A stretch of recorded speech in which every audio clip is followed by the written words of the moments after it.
Assalamualaikum warahmatullahi wabarakatuh. Waalaikumsalam warahmatullahi wabarakatuh. Bismillahirrahmanirrahim. Alhamdulillahi rabbil alamin. Wassalatu wassalamu ala ashrafil anbiya'i wal mursalin. Imamil muttaqin. Sayyidil ghurril muhajjalin. Sayyidina wa maulana Muhammadin. Wa ala alihi wa ashabihil mujahidin at-tahirin. Amma ba'du. Saudara-saudara kaum muslimin rahimakumullah. Dalam kehidupan ini, pada satu sisi memang kita harus melaksanakan berbagai kegiatan amal ibadah. Tetapi pada sisi lain, kita juga harus menjaga. Jangan sampai amal ibadah yang sudah kita kerjakan itu dihancurkan oleh sikap kita sendiri. Bahwa kita sudah sholat, alhamdulillah. Bahwa kita sudah zakat dan memberikan sedekah, syukur. Bahwa kita sudah melaksanakan ibadah haji, thayyib. Apakah dengan demikian amal kita sudah menjadi banyak? Nanti dulu. Jangan berbangga hati dan puas diri. Pada kesempatan yang berbahagia ini, saya ingin menyampaikan satu hadis yang diriwayatkan oleh Imam Ad-Dailami, di mana Rasulullah sallallahu alaihi wasallam pernah bersabda, "Sittatu asya'in tuhbitul a'mal." Ada 6 perkara yang bisa menghancurkan amal yang sudah kita kerjakan. Salat yang sudah kita kerjakan itu, zakat yang sudah kita bayarkan itu, haji yang sudah kita tunaikan itu, bisa dihancurkan oleh 6 perkara ini. Nanti di akhirat, pada saat setiap orang menunggu pahala dari ganjaran amal yang ia kerjakan di dunia ini, kita menanti dan menanti. Ya Rabb, mana amal kebaikan saya? Mana pahala kebajikan yang saya lakukan? Hasilnya tidak ada. Amal yang kita kerjakan dihancurkan oleh sifat-sifat yang akan kita kemukakan pada pertemuan kali ini. Yang pertama yang bisa menghancurkan amal adalah al-istighalu bi'uyubil khalqi. Orang yang terlalu sibuk mencari-cari aib dan kekurangan pada diri orang lain. Habis waktunya hanya untuk mengorek-ngorek celah orang, sementara ia lupa pada aib dan celah dirinya sendiri. Sifat seperti ini menghancurkan amal yang sudah kita kerjakan. Sedangkan baginda Nabi mengajarkan, tuba liman syaghalahu aibuhu an uyubin nas. Beruntunglah orang yang kekurangan pada dirinya menyebabkan dia sibuk sampai ia tidak sempat mencari-cari aib dan kekurangan pada diri orang lain. Saudara-saudara kaum muslimin rahimakumullah. Sibuk mencari aib orang tentu bukan dengan tujuan positif. Latar belakangnya kadang-kadang karena jealous, karena hasud, kecemburuan sosial. Sore, pagi, siang, malam kita korek-korek kesalahan orang. Dengan target hancur martabatnya, jatuh kehormatan dirinya, hilang nama baiknya. Dilupakan dan terisolir dari tengah-tengah masyarakat. Perbuatan yang demikian sungguh terlalu amat sangat kejam. Salat kita, puasa kita, haji kita bisa dihancurkan jikalau kita terlalu sibuk mencari-cari aib orang lain. Muslim dengan muslim itu bersaudara. Kalau kita menganggap muslim yang lain adalah saudara kita, maka aibnya adalah aib kita. Kekurangannya juga adalah kekurangan kita. Pada saat kita melihat pada dirinya terdapat kekurangan, tugas kitalah menutupi. Ini yang dijamin oleh Nabi, man satara musliman satarahullahu fid dunya wal akhirah. Siapa yang menutupi aib dan celah orang-orang beriman, Allah akan menutupi aib dan celaknya di hari akhirat nanti. Zaman sekarang, zaman gosip. Zaman sekarang, zaman isu. Sehingga hal yang 1 meter pun dapat jadi 5 meter. Yang 5 meter dapat saja menjadi 10 meter. Kita sibuk membumbui hal-hal yang kita tidak tahu duduk perkara yang sebenarnya. Bahkan lebih celaka, kadang-kadang kita malah sok tahu. Memberikan vonis dari sudut pandang kita sendiri. Adalah tidak bijaksana jika kita mengukur baju orang lain dengan badan sendiri. Baju orang lain kita ukur pakai badan kita. Tentu saja enggak pas. Begitulah. Terlalu sibuk mencari-cari aib orang lain. Menghancurkan amal ibadah yang sudah kita kerjakan. Na'udzubillah. Summa na'udzubillah. Kadang-kadang hadir majelis taklim di pengajian. Ngaji setengah jam. Ngomongin orang 2 jam setengah. Tekor, defisit. Belum bergeser dari majelis taklim. Ini kan penyakit rohani. Di mana kedudukan kita antara sesama muslim bagaikan satu tubuh. Kalau yang satu sakit, yang lain ikut merasakan sakit. Yang satu terhina, yang lain ikut merasakan terhina. Jadi pada saat kita melihat aib orang lain, kita ceritakan di mana-mana, kita bongkar di mana-mana. Tentu satu hal yang jelas. Kita tidak senang kepada orang itu. Kita tidak senang kepada orang itu.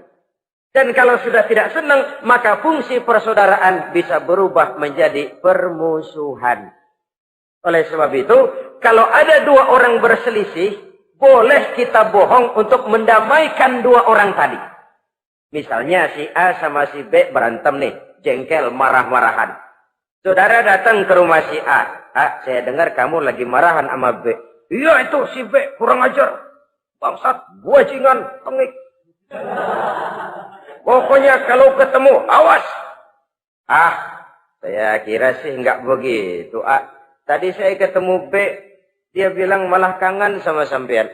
Dia pengen ketemu, ingat masa lalu zaman sebantal berdua, sebatang rokok berdua. Dia kangen pengen ketemu. Padahal si B nggak ngomong apa-apa sama saya. Saya olah sedemikian rupa sampai si A tenang. A tenang, saya datang ke rumah B. B, katanya kamu lagi marahan sama si A. Iya tuh A, kunyuk monyet. Udahlah, pokoknya kalau ketemu dia saya hantam habis. Ah, barusan saya ketemu si A, dia bilang pengen ketemu ente. Pengen ngobrol kayak dulu, mengembalikan keharmonisan yang hilang, mengembalikan kehangatan persaudaraan yang lenyap. Si A tenang, si B adem. Kenapa? Karena bohong saya. Kesana saya ademin, kesini saya ademin. Jenis bohong seperti ini berpahala. Kenapa? Tujuannya mendamaikan orang yang sedang berselisih. Tapi kan orang bermental seperti ini jarang. Yang banyak kan tukang kompor sekarang. Taruh angetin sini, angetin murub deh.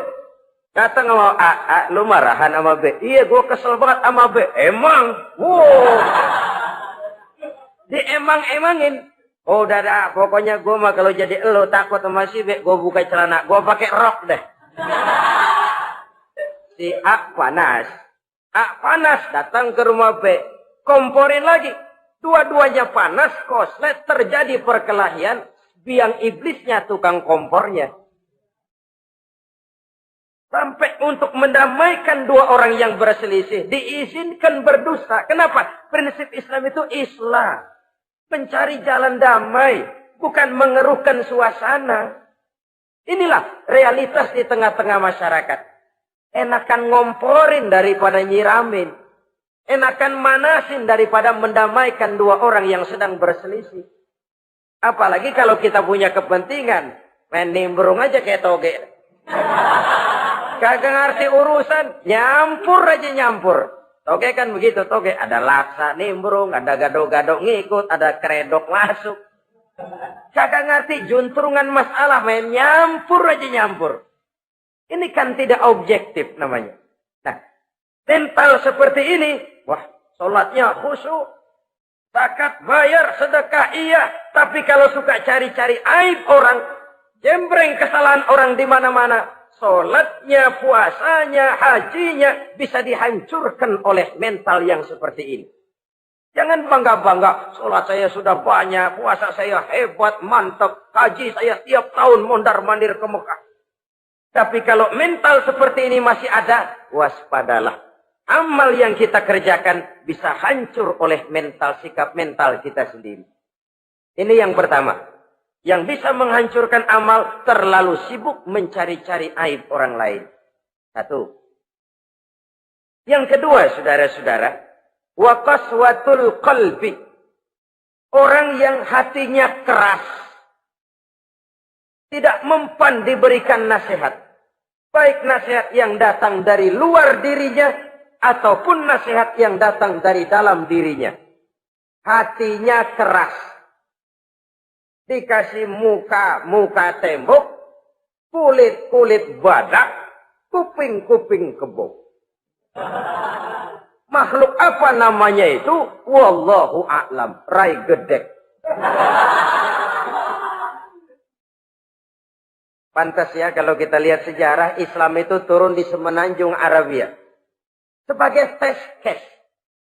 Masyarakat Arab 14 abad yang lalu dikenal keras, kasar, brutal, primitif. Dari berbagai aspek kehidupan. Standar, kalau di tengah masyarakat yang begitu keras Islam berhasil, masyarakat lain lebih mudah masuk. Rasulullah diutus di Cianjur, lalu dakwahnya sukses, saya nggak kagum. Paling-paling datang Nabi ke Cianjur disambut dengan ramah. Enggak, Rasul. Ayo nama kumaha Rasul, ayo nama. Pasti aman, damai, tidak ada cerita perang. Tapi Masya Allah, turun di tengah satu struktur sosial yang keras, kasar, primitif. Menghadapi orang yang hatinya keras seperti ini. Apa prinsip kebijaksanaan yang dilaksanakan oleh Rasul dalam menerapkan syariat Islam? Pertama, at-tadrij fit tasyri'. Dalam melaksanakan syariat, prosesnya melalui tahapan. Contoh, jahiliyah dulu itu paling senang sama mabuk. Geng. Pinteler. Oh, jahiliyah itu kalau sudah mabuk, nggak cuma minum, mandi pakai arak. Subhanallah. Mandi pakai arak. Menghadapi masyarakat yang seperti ini, apa strategi syariat Islam? Mula-mula ayat yang turun. Yas'alunaka 'anil khamri wal maisir, qul fihima ismun kabirun wa manafi'un linnas. Mereka bertanya kepadamu, hai Muhammad, tentang arak. Katakan, arak itu ada manfaatnya, tapi juga ada bahayanya. Bahayanya lebih besar daripada manfaatnya. Tidak diharamkan dulu, tidak. Cuman dikasih sen. Teler emang enak. Oh, melayang ke langit. Cuman ada bahayanya. Bahayanya lebih besar daripada manfaatnya. Dikasih gambaran, dikasih sen. Tidak diharamkan mutlak dulu, tidak. Bertahap dikit dulu. Nih. Urusannya begini nih. Ada manfaatnya, tapi ada bahayanya. Bahayanya lebih besar daripada manfaatnya. Jak rasio berpikir. Setelah tahu bahayanya lebih besar, kan dikit-dikit mulain jauh. Mulain ngurangin, jaga jarak. Setelah ada jarak, turun peringatan kedua. La taqrabus salata wa antum sukara. Jangan dekati salat kalau kamu lagi mabuk. Salat sehari semalam 5 kali. Berarti 5 kali mereka harus jaga diri. Jangan sampai mabuk. Makin jauh. Setelah jauh sekali, kira-kira tidak goyah, turun vonis. Innamal khamru wal maisir wal ansab wal azlamu rijsun min amali syaitan fajtanibu la'allakum tuflihun. Arak itu najis, kotor, perbuatan setan. Jauhi. pasti kamu akan beruntung. Baru timbul hukum haramnya. Orang udah nggak kaget. Kenapa? Pagi-pagi udah dikasih sen. Bahayanya lebih besar. Kalau sholat jangan, kalau mabuk jangan mendekati sholat. Makin jauh. Ini tahapan. Sama juga kita kan. Begitu jebrol lahirnya cuman susu ibu. Gedean dikit sang Ambon. Kan gitu. Gedean dikit pisang ulek. Gedean dikit nasi. Udah gede bener jengkol jijelin.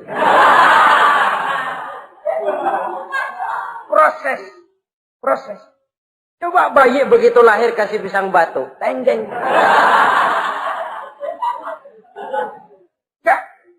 Gak kuat menerima, belum waktunya.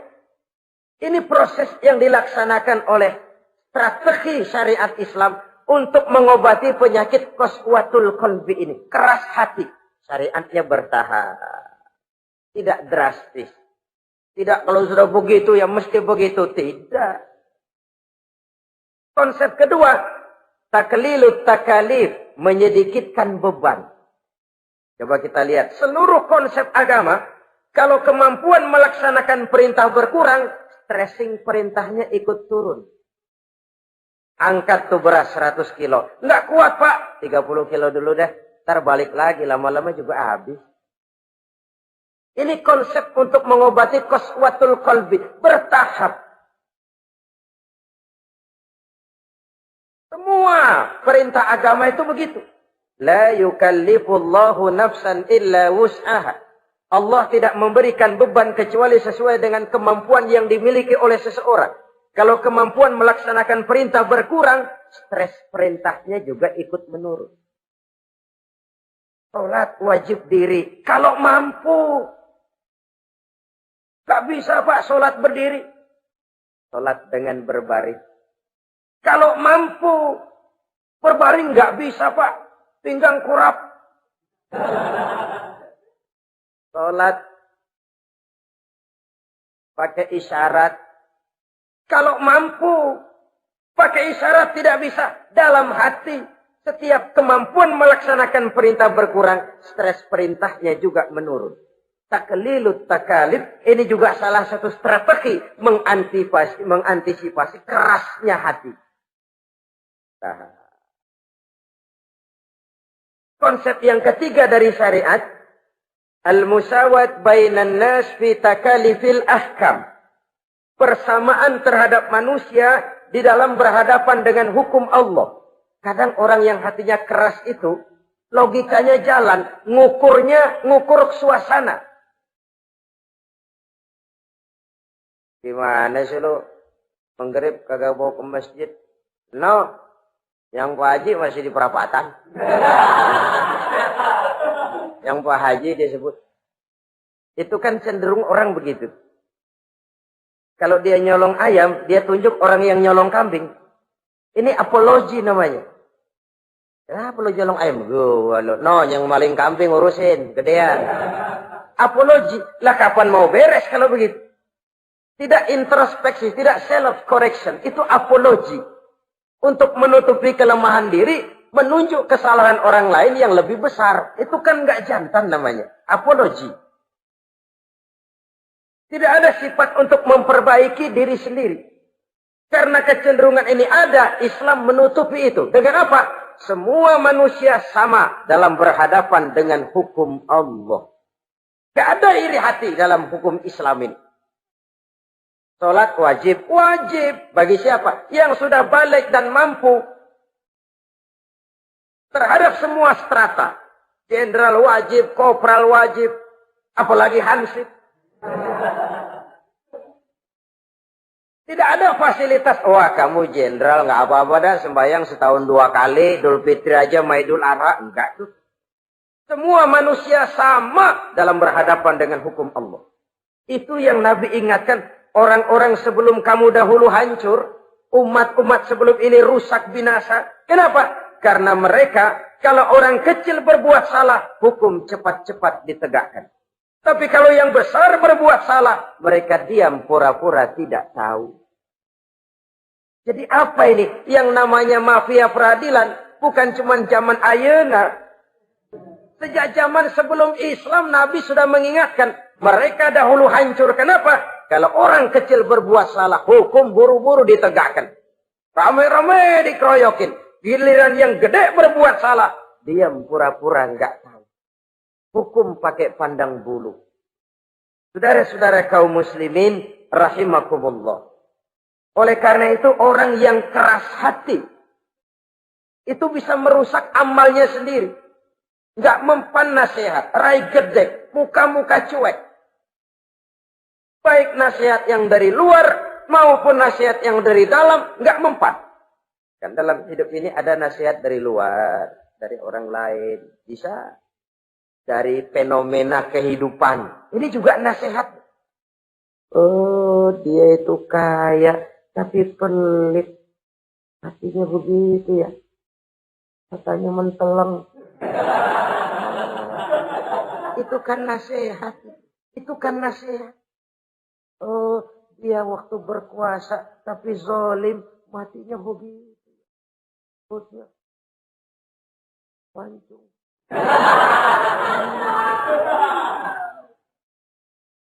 Fenomena kehidupan yang kita lihat, yang kita dengar, yang kita saksikan, itu semuanya bisa nasihat. Unzuru kaifa kana akibatul mukadzibin. Lihat kehidupan ini. Dunia ini kan sebuah sekolahan besar. Semua yang kita lihat, kita saksikan, kita pelajari, bisa jadi contoh buat kita. Orang yang bijak, yang bisa mengambil hikmah dari manapun datangnya. Baik dari yang baik, maupun dari yang tidak baik. Saudara-saudara kaum muslimin, rahimakumullah. Nasihat yang datang dari luar. Dari orang atau dari fenomena kehidupan. Atau nasihat yang tumbuh dari dalam diri sendiri. Perubahan organisme tubuh. Itu kan nasihat. Ya Allah. Sekarang cantik jelita. Iya, sedang sweet 17-an. Rambutnya hitam, ikal berderai. Iya, semua memuja, memuji. Alisnya katanya laksana semut beriring. Dagunya bak pauh dilayang. Kalau dia senyum, semua orang terpesona. Sekarang 50 tahun yang akan datang, coba senyum, kabur orang. Fenomena kehidupan. Apa yang tidak berakhir? Kenapa harus keras hati? Kita kata kita berkuasa, berapa hari kita punya jabatan? Kita kata kita kaya, berapa banyak harta kita? Kita kata kita alim, kita tahu.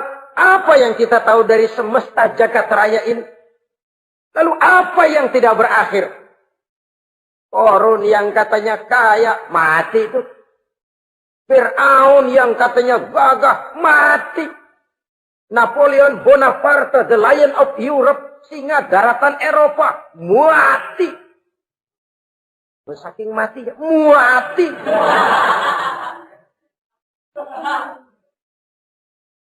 Kenapa harus keras hati? Kenapa tidak melihat perubahan fenomena alam sekitar ini? Apa yang tidak berakhir? Apa yang tidak selesai? Lalu apa yang mau kita sombongkan? Kenapa kita harus keras hati? Sehingga pantas dalam hadis kursi Allah menyatakan al-kibriya'u libasi. Sombong itu pakaianku. Manusia enggak pantas pakai pakaianku. Kegedean. Pakaian Allah mau dipakai. Kalau Allah sombong, udah pantas aja udah. Kenapa? Kagak ada Tuhan lain selain dia. Udah pantas dia nyombong. Kita nyombong apaan? Oleh sebab itu, beruntung orang kalau diberikan hati yang lembut, mudah menerima kebenaran, peka terhadap kesulitan orang lain, ringan tangan memberikan pertolongan buat mereka yang memang memerlukan. Dan enggak semua orang dikasih begitu. Enggak semua orang. Lain ya, Umar bin Khattab sikapnya keras, tapi hatinya gampang menerima kebenaran. Nah, lain orang kayak begini. Keras sikap boleh keras, tapi hati mudah menerima kebenaran. Wah, kalau Umar kerasnya kan luar biasa. Tapi hatinya kok gampang menerima kebenaran. Ini hidayah. Coba lihat waktu berita Rasulullah meninggal dunia. Sampaikan oleh para sahabat, Umar jengkel, cabut pedang. Siapa bilang Muhammad mati, saya tabas batang lehernya. Dia enggak siap menghadapi kenyataan. Emosinya yang jalan, bukan rasionya. Keras. Bilang deh, Muhammad meninggal. Saya tabas batang lehernya. Untung ada Sayyidina Abu Bakar.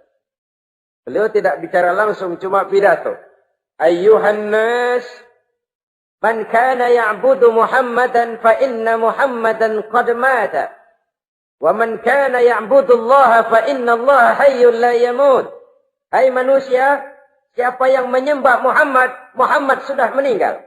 Tapi siapa yang menyembah Allah, Allah maha hidup dan tidak akan pernah mati buat selama-lamanya. Sayyidina Umar tersentak. Subhanallah, saya salah. Bagaimanapun Muhammad hanya seorang manusia. Saya cinta dia, saya suka dia, nyawa saya pertaruhkan untuk dia. Tapi dia manusia dan saya tidak menyembah Muhammad. Ia sadar akan kekeliruannya, berlinang air matanya. Keras sikapnya, tapi lembut hatinya. Nah, yang kayak begini, bagus.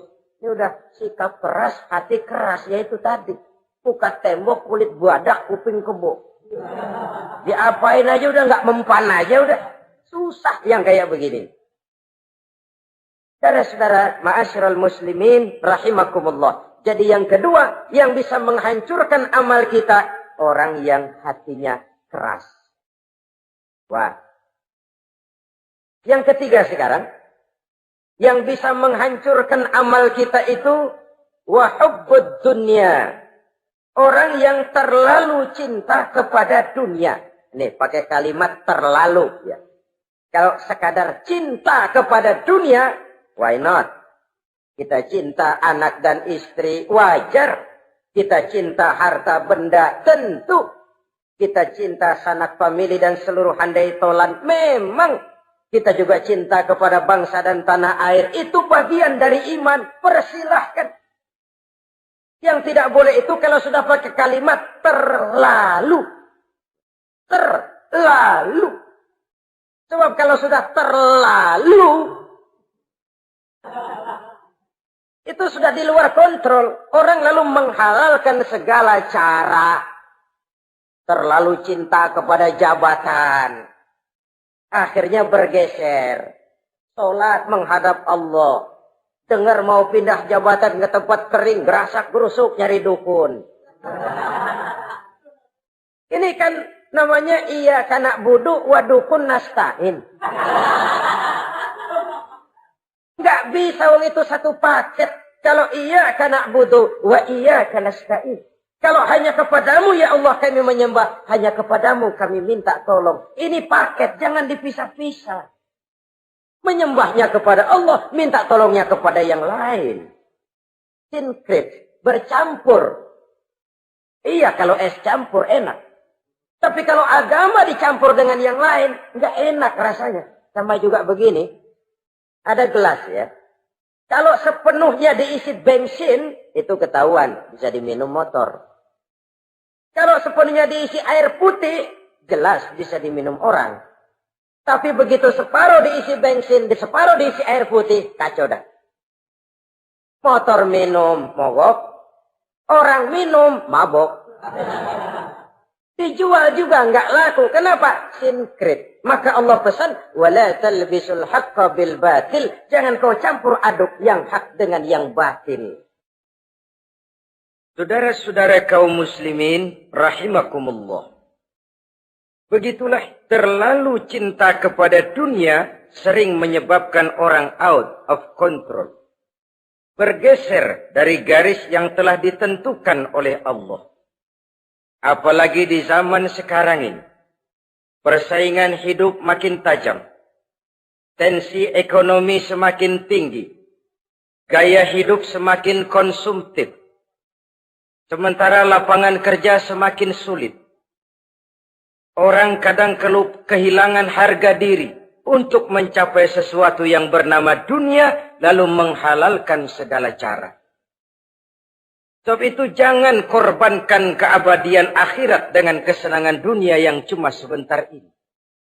Jangan sia-siakan keabadian akhirat dengan kesenangan dunia yang kadang fata morgana ini. Cintailah dunia, tapi sekadarnya saja, sebagai ladang untuk menanam bagi kepentingan di akhirat nanti. Terlalu cinta kepada dunia bisa menghancurkan amal yang sudah kita kerjakan. Ini yang ketiga. Yang keempat, waqillatul haya. Orang yang sedikit rasa malunya. Rasa malu merupakan bagian daripada nilai-nilai keimanan. Apabila rasa malu berkurang, artinya nilai iman juga ikut menurun. Kita melihat sekarang ini banyak orang pakai pepatah Arab dalam hidup ini. Bul ala zamzam fatu'raf, kata orang Arab. Kalau kepengen terkenal, kencingi sumur Zamzam. Itu bakal ngetop ke seluruh dunia. Sumur Zamzam dikencingin. Itu akan terkenal ke seluruh dunia. Terkenal apanya? Terkenal gilanya. Jadi apa maksud pepatah ini? Kalau pengen cepat terkenal, bikin yang aneh-aneh. Yang orang lain nggak kerjain, kerjain. Yang orang lain nggak pakai, pakai. Nanti kan aneh, dilihat orang. Kalau dilihat orang kan cepat ngetop. Pantas apa tidak nomor 18. Yang penting terkenal aja dulu dah. Artinya apa? Rasa malu dikuburin. Rasa malu disingkirin. Kalau sudah sedikit rasa malu, tidak terhalang melakukan perbuatan-perbuatan yang negatif. Satu contoh. Tujuan utama diperintahkan berpakaian itu kan menutup aurat. Tapi Rasul pernah mengatakan, satu saat nanti akan muncul perempuan, nisa'un, kasiyat, ariyat, ma'ilat, mumilat, ru'usuhunna ka'asnimatil bukhtil ma'ilat.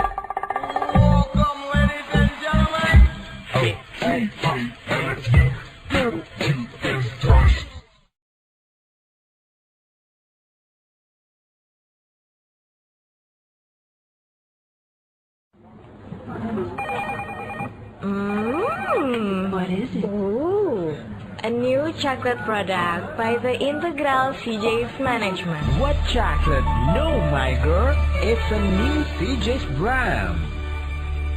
Kepalanya ditata begitu rupa persis kayak punggung onta. Itu rambut lagu apa tahu deh. Ini kan fenomena berpakaian tapi telanjang. Kenapa? Yang dikejar mode, yang dikejar merek.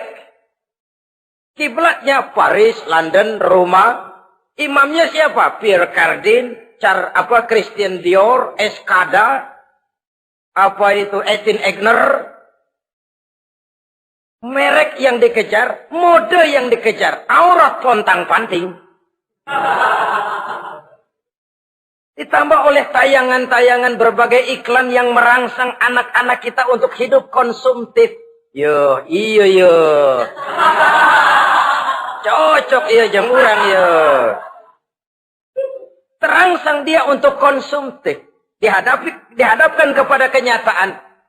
Suasana ekonomi enggak menunjang. Orang tua lemah ekonominya. Dia lihat sekelilingnya, ternyata yang lain juga begitu. Banyak teman senasib, kumpul. Disingkirkan rasa malu. Akhirnya tukang bajai ditodong. Qillatul haya, sedikit rasa malu. Kalau sedikit rasa malu, dia tidak terhalang lagi melakukan perbuatan-perbuatan yang negatif. Dan itu berarti menghancurkan amal-amal yang lain. Sebab itu budaya malu ini sangat penting. Coba kalau dia hinggap di hati seorang pejabat. Pejabat yang punya rasa malu, Masya Allah, membawa manfaat yang besar buat rakyatnya. Contoh saja ya, di Jepang itu ada Perdana Menteri Hosokawa, saudara-saudara dengar. Baru 8 bulan jadi Perdana Menteri. Dia dijuluki Mr. Clean, Mr. Bersih. Diisukan terlibat skandal, cuma 4-6 miliar rupiah. Itu pun buat kampanye kemenangan partainya. Diisukan begitu rupa, malu Hosokawa.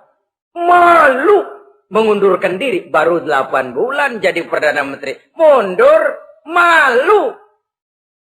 Padahal Hosokawa nggak kenal ketuhanan yang Maha Esa.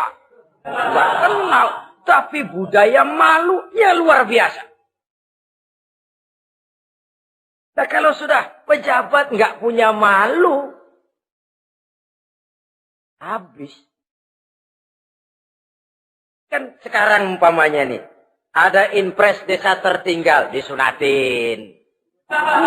Sampai marah betul itu Bapak, para pimpinan negara kita itu. Tidak ada maaf bagi pejabat yang nyunatin IDT. Kenapa? Kan tipis rasa malu. Turun dari atas sunatin, turun ke bawah sunatin, turun ke bawah sunatin lagi. Nyampe bawah tetelan doang dikit banget.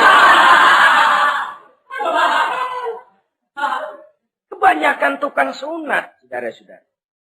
Budaya malu yang nipis. Orang kaya kalau punya budaya malu, bawa rahmat bagi lingkungannya. Ulama kalau punya rasa malu, nggak jual ayat menghalalkan yang haram, mengharamkan yang halal. Bagaimana Kiai? Haram! Karena belum dapat bagian. Begitu dapat jatah, haram dikit dah. Kiamat umat kalau sudah kayak begini. Budaya malu di segala strata sekarang ini menipis. Dan itu tentu berangkat dari kualitas keimanan. Ini yang perlu dipompa ke permukaan. Dan dilematis memang sering terjadi. Satu contoh, pada satu sisi kita menggalakkan proyek pariwisata. It's okay, kita perlu devisa.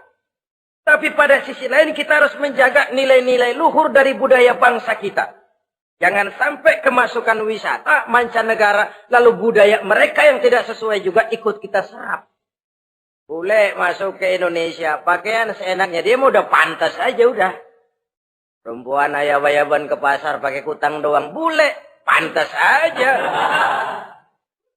Bocah kita ayab-ayaban ke pasar pakai kos kutang, perempuan mana panok melulu.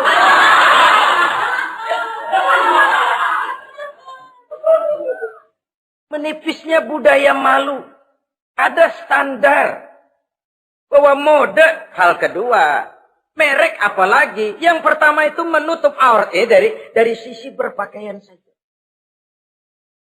Kalau anak-anak kita diracuni oleh yang namanya mode, diracuni oleh yang namanya merek, dia akan terbuai hidup dalam alam kepalsuan. Sekarang ini hidung pesek bisa dibikin mancung. Kulit keriput jadi kencang. Operasi plastik. Pada sisi lain pengaruh duit juga luar biasa. Ya aki-aki keriput kalau habis gusuran kencang lagi. Pasaran keras lagi. Oleh sebab itu budaya malu ini perlu kita kembangkan. Supaya di semua strata sosial memiliki budaya yang namanya malu. Sederhana memang, tapi tidak semudah mengucapkannya. Sampai-sampai dijadikan taruhan, al-haya'u minal iman. Rasa malu itu bagian daripada iman. Dan malu yang tertinggi, kalau sudah punya malu kepada Allah, itu puncak. Puncaknya di situ. Kalau cuma malu sama mertua, ngaling aja dikit, dia kagak tahu. Kalau cuma malu kepada petugas keamanan, terlalu banyak tempat yang mereka nggak lihat. Tapi kalau sudah budaya malu kepada Allah, tidak sejengkal tanah pun terhalang dari pengetahuan Allah. Ini nantinya juga punya pengaruh sosial. Sosial kontrol sekarang juga sudah renggang. Dulu kalau ada hal yang dianggap aib, satu kampung tahu. Malunya selebar awak. Sekarang budaya hidup sudah individualis. Tetangga mau apa kayak cuek aja udah. Akhirnya orang anteng lah. Nggak apa-apa ini dah tenang aja dah. Besok begitu aja lagi. Sosial kontrol juga sudah agak renggang sekarang ini. Kalau dulu orang punya rasa sosial kontrol yang begitu dekat. Oleh sebab itu, budaya malu merupakan bagian daripada iman. Orang yang sedikit rasa malunya bisa lepas kontrol. Kalau dia sudah lepas kontrol, dia bisa melakukan hal-hal yang merusak amal perbuatannya sendiri.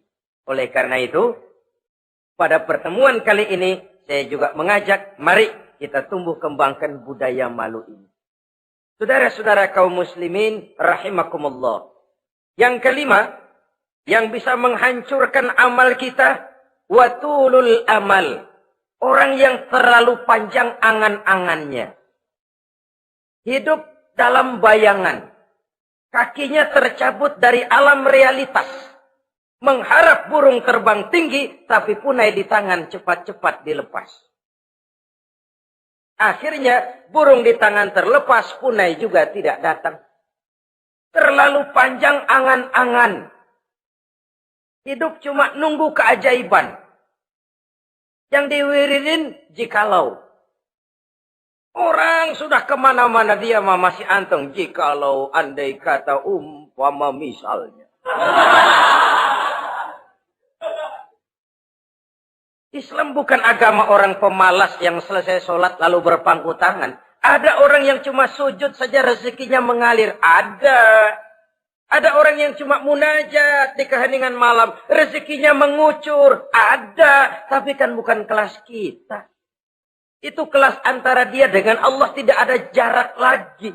Orang-orang yang batinnya bersih. Doanya didengar. Permohonannya dikabulkan. Permintaannya cash.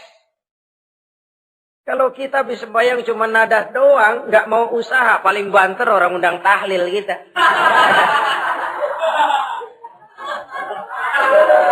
Sebesek campur gretan udah. Kita ini tahap yang bekerja, berusaha, berdoa, tawakal. Pernah dalam satu sholat Jumat Rasulullah di masjid, ada seorang sahabat Baduy datang dari pedalaman mau sholat Jumat, turun dari onta cepat-cepat masuk ke masjid. Ditegur oleh Rasul, ontamu sudah kamu ikat? Belum ya Rasul. Kenapa? Saya tawakal kepada Allah. Marah Rasul. Keluar, ikat ontamu, masuk lagi ke masjid, baru tawakal. Sederhana sekali, tapi inilah gambaran kehidupan. Ikat ontamu baik-baik, baru tawakal. Kalau nggak diikat, udah tawakal, terus hilang, tawakalnya salah. Sudah diikat rapi-rapi, masih hilang juga. Nah, tawakalnya benar. Sudah usaha, sudah ikhtiar. Toh hilang juga. Gambarannya sederhana. Ikat ontamu baik-baik, lalu masuk ke masjid, barulah engkau bertawakal. Jangan onta dibiarin keliaran lalu tawakal. Tawakalnya yang salah. Saudara kaum muslimin rahimakumullah. Islam mengajarkan keseimbangan. Kita wajib berusaha, tapi tidak wajib untuk berhasil. Hasil itu hak prerogatifnya Allah. Berusahalah sebagaimana harusnya di satu sisi, tapi minta tolonglah kepada Allah di sisi lain. Ada keseimbangan. Orang yang terlalu panjang angan-angannya biasanya malas bekerja. Terangsang ngejar kerjaan yang gede, yang kecil kagak dikerjain. Akhirnya yang kecil lewat, yang gede kagak datang. Padahal rezeki itu kan yang penting mudawamahnya ya, rutinnya. Biar banyak tapi begitu sekali datang banyak, begitu stok 10 tahun kagak datang terus. Sengsara juga. Yang penting mudawamah, continue-nya itu. Biarin duit sih banyak, asal rutin aja. Gak apa-apa.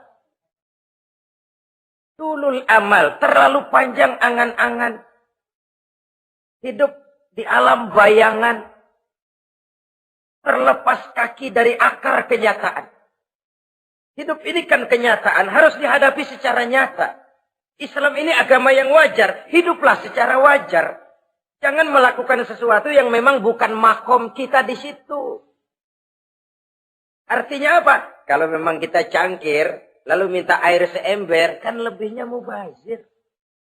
Cangkir minta air diisiin seember. Buat apa lebihnya? Bukan makom kita. Jangan tercabut dari akar kenyataan. Siapa sih kita ini? Jangan ibadah baru ala kadarnya, sikap udah kayak wali. Iyalah kalau wali cuma sujud, permohonannya makbul. Kenapa? Dia dengan Allah itu nggak ada jarak. Kita, lapisan dosa kita yang bikin jarak. Makanya sering dijelaskan ya. Kalau ada hadis, siapa yang baca Bismillahirrahmanirrahim, dia lewat di atas air, beku itu air, dia bisa jalan di atas air. Bismillah saja bisa jalan di air. Tapi kan soalnya kemudian bismillahnya orang yang bagaimana? Model kita, maaf lah, 1000 kali baca bismillah, lewat di empang tenggelam kita. Bukan bismillahnya yang lain. Yang baca mentalnya, pribadinya yang lain. Makom kita belum di situ. Kalau memang makom kita masih harus berusaha. Bahwa nanti Allah berikan rizki lewat jalan yang tidak kita sangka-sangka. Itu sih urusan Allah. Itu sih haknya Allah. Tapi urusan kita harus berusaha sebagaimana harusnya kita berusaha. Ya, emang jodoh dari Tuhan, apanya pakai nyari, nanti juga aja datang cuma nenek-nenek kali.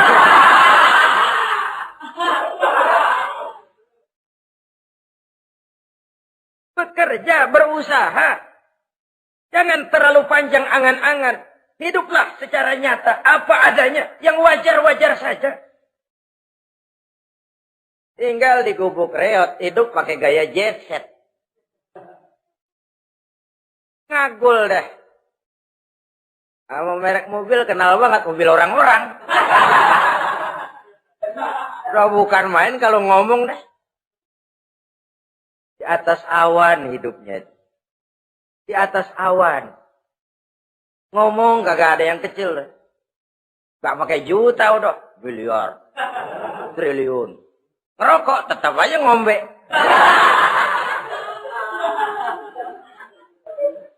Silahkan mengharap burung terbang tinggi. Tapi punai di tangan jangan dilepas. Realitas apa?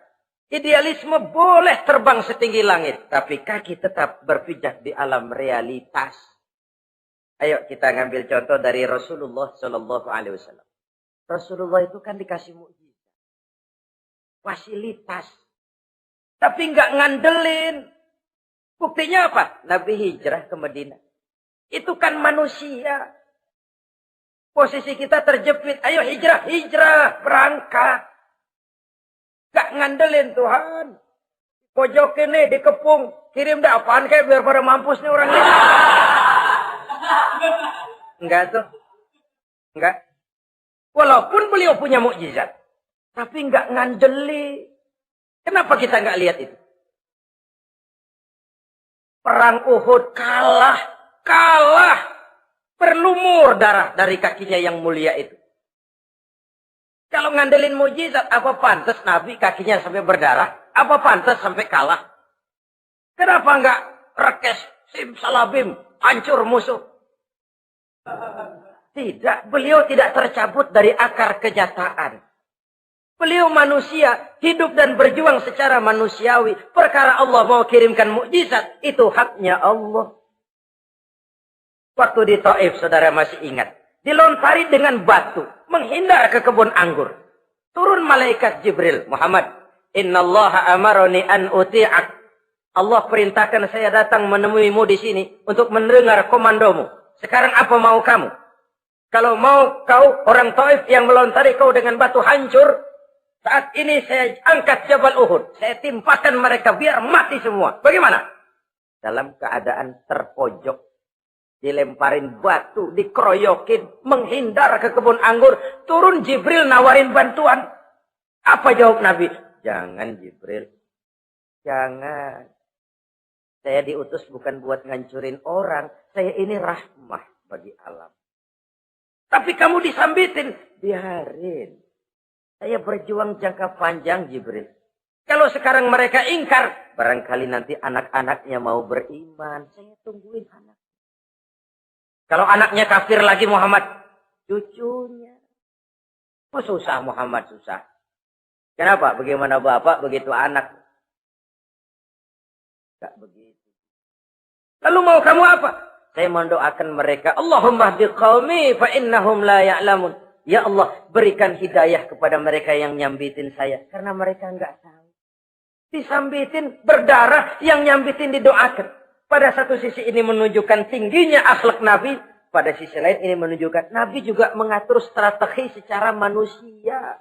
Tidak simsalabim. Tidak tercabut dari akar kenyataan. Padahal kita kalau lagi kepepet, ada yang nolongin, kan demen banget. Kali mah kalau kita yang jadi Nabi tuh, disambitin orang, turun Jibril. Bagaimana hancurin? Sikat Jibril dah. Habisin aja, habisin. Hijrah ini usaha ikhtiar manusiawi. Perang kalah manusiawi. Putra tercinta wafat berlinang air mata manusiawi. Sakit manusiawi. Padahal punya mukjizat. Tapi enggak ngandelin. Semua nabi juga gitu. Nabi Musa dikasih tongkat. Tapi berapa kali tuh tongkat dipakai? Waktu ngelawan tukang sihir. Waktu nyebrang di Lautan Merah. Itu aja. Selebihnya Nabi Musa berjuang secara manusia. Berusaha. Gak mentang-mentang punya mukjizat. Tongkat tiap dapat kesulitan. Awas tongkat.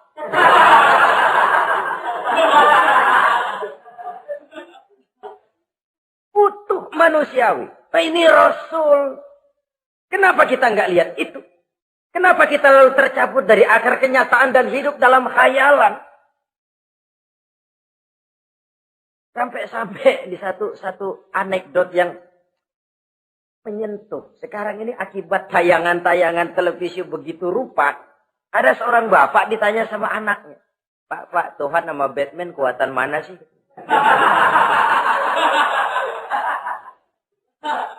Logikanya sudah dipenuhi oleh gambaran Batman. Bahwa Batman itu kuat, gagah, menolong yang lemah. Timbul logika. Kuatan mana sama Tuhan gitu. Pengaruh yang dia lihat itu membentuk opini.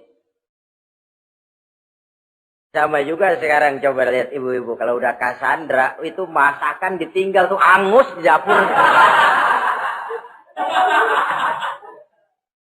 Kangit tuh tempe.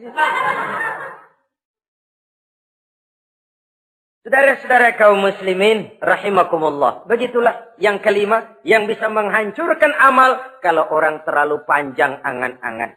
Hiduplah secara wajar karena Islam memang agama yang wajar. Jangan melakukan sesuatu yang memang bukan makom kita di situ. Jangan melakukan sesuatu yang memang bukan posisi kita di situ. Kullun ya'mal ala syakilatih. Jangan minta ayam menggonggong. Jangan minta kambing mengeong. Bukan bagiannya. Bukan bidangnya. Sama juga orang ngomong, apaan mubalik kerjanya ngomong doang. Sekarang kan zaman pembangunan. Mana ada mubalik ngurus irigasi. Nah, kalau mubalik ngurus irigasi, apa lurah mau ngajar fikih? Jangan tercabut dari akar kenyataan. Toh, prinsip modern saja mengajarkan the right man on the right job. The right man on the right place. Orang harus ditempatkan sesuai dengan bidangnya. Jangan tercabut dari akar kenyataan. Inilah kita. Dan inilah yang harus kita lakukan. Hidup ini kenyataan. Hadapilah secara nyata. Perkara Allah mau membuat yang lain. Itu hak prerogatif Allah. Bukan urusan kita. Yang terakhir saudara, yang keenam yang bisa menghancurkan amal kita, wa zalimun la yantahi. Perbuatan zalim yang tidak sanggup dihentikan. Zalim kepada Allah, zalim kepada makhluk, atau zalim kepada diri sendiri. Ada orang zalim kepada Allah. Begini banyak nikmat yang diberikan Allah, nggak sanggup dah kita ngitungnya. Dari bangun tidur sampai tidur lagi nikmat nggak pernah berhenti itu. Bahkan kita tidur sendiri. Sadar nggak kita waktu tidur nggak berdaya? Coba ketika kita ngorok pulas, andai kata kecoa 16 masuk ke kuping kita. Siapa yang mau jagain? Siapa yang mau jagain? Nikmat. Belum pernah nikmat Allah berhenti. Begini banyak nikmat yang diberikan. Dan Allah cuma minta satu, syukuri nikmat itu. Kalau kamu syukuri, aku tambah. Kalau kamu ingkar, asal tahu saja azabku itu pedih, kata Allah. Orang yang zalim kepada Allah, orang yang tiap hari memakan nikmat Allah, tapi enggak pernah mensyukurinya. Akaltum ni'mat rabbikum walam tashkurulah. Kamu makan nikmat Tuhanmu, tapi enggak pernah kamu bersyukur kepadanya. Itu zalim kepada Allah. Wah, dalam hidup ini kan kita dikasih waktu 24 jam sehari semalam. Sehari semalam, 24 jam. 24 jam itu Allah kan enggak minta semua. 5 waktu saja kau lapor kepada aku. Sholat. Sholat kalau bagus, 10 menit kan. Aroda tuh sholat bagus. Kilat, 5 menit dah. Kilat khusus, 2 menit. Cepat dia nggak pakai perangko. Taruhlah yang menengah kita ambil 5 menit. Kalau 5 waktu, 5 kali 25, 5 kali 5 berarti 25 menit untuk lapor. Hai manusia, aku kasih kau hidup 24 jam. 25 menit kau lapor. Banyak yang berat. Padahal sisanya masih 23 jam 35 menit. Buah gambaran zalim kepada Allah. Padahal zalim kepada Allah yang rugi bukan Allah. Se-ASEAN tidak ada yang sujud. Apa Allah tekor? Apa Allah lalu berhenti jadi Tuhan? Apa Allah lalu jadi lemah? Tidak. Zalim kepada Allah artinya juga zalim kepada diri sendiri. Lalu zalim kepada sesama makhluk. Kadang tidak kita sengaja. Karena itu dalam Islam tidak ada kebebasan mandiri. Ya contohnya ya. Kita beli radio. Kita setel di rumah kita sekeras-kerasnya. Terus dalam hati nih. Radio gue. Beli gue pakai duit gue. Gue setel di rumah gue. Sekeras-kerasnya urusan apa sama orang. Kata kita. Tetangga kita kan boleh juga ngomong begitu. Mata gue. Jangan ngantuk gue. Gue tidur di kamar gue. Ngapa suara radio lu masuk kemari? Ini kebebasan saya nyetel radio dibatasi oleh kebebasan tetangga saya yang mau tidur. Kalau saya perturutkan nafsu saya sudah zalim kepada dia. Zalim kepada orang lain. Dan yang banyak tidak kita sadari, zalim kepada diri sendiri. Membiarkan diri hanyut dalam munkarat dan tanpa ada usaha untuk menghentikannya. Tidak ada orang yang bisa mencelakakan diri kita terus-menerus kalau bukan diri kita sendiri. Tidak ada yang bisa menyelamatkan diri kita kalau bukan kemauan kita yang tinggi untuk menyelamatkannya. Allah sudah ciptakan kita dalam bentuk yang paling mulia. Fi ahsani taqwim. Dari sekian banyak makhluk yang diciptakan Allah, tidak ada yang sekomplit, seindah, secantik manusia. Ini harus dijaga. Jangan posisi yang sudah tinggi ini kita rendahkan sendiri. Fi ahsani taqwim posisi kita. Tapi kita rendahkan. Kita kembali asfala safilin. Posisi yang paling rendah. Kita zalimi diri kita sendiri. Karena itu, zalim kepada Allah, zalim kepada orang lain, zalim kepada diri sendiri, akarnya sama, mendatangkan kerugian. Dan bisa merusak amal yang sudah kita kerjakan. Oleh karena itu, mari sama-sama kita berusaha. Pada satu sisi kita melaksanakan amal ibadah sebagaimana yang seharusnya. Tapi pada sisi lain kita menjaga nilai-nilai ibadah. Jangan sampai hancur oleh perbuatan kita sendiri. Sekianlah jumpa kita kali ini. Insya Allah kita lanjutkan di lain kesempatan. Terima kasih atas segala perhatian. Mohon maaf atas segala kekurangan. Usikum wa nafsi bitaqwallah. Wassalamualaikum warahmatullahi wabarakatuh.